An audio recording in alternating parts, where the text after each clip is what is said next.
जोबोद गोजोननाय मोनदों दिनै बयबो रायजो राजा बिथांमोना फैनानै आंजों लोगो लाफैदों नमिनेसन गथायनायाव दा आसा खालामदों जोंनि रायजो राजाफोरनि जितु उत्साह गोसो जानानै गावनो बिथांमोना लैहोर लैहोर फैनानै दिनैहाय आंजों मदद होफैदों आसा खालामफैदों फैगौ इलेक्सनाव निस्सय आं बनरगाव मण्डल हिसाबै आङो देरहानायखौ दिनैहाय खाथां बादि आं नुहुरबाय आरो आं बुंनाय नङा रायजो राजाफोर बुंनाय आरो आं बुंबाल' जानाय नङा भगबाननिबो एसे आशीर्बाद थानांगोन आफा बोराइ बाथौआनो ब्रह्मआनो होन ब्रह्म जयगुरु हरि कृष्ण सब धर्मनि आशीर्बाद थानांगोन ओंखायनो आङो बे आसाखौ मिजिंथिदों आरोखि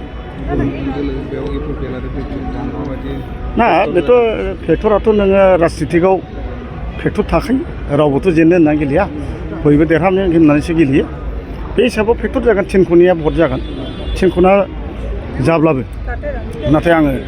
4,000 भटआव बारा मोननानै देरहागोन बे खाथां बे आंनि फुराला गोजौनि आशीर्बाद दङ आंहा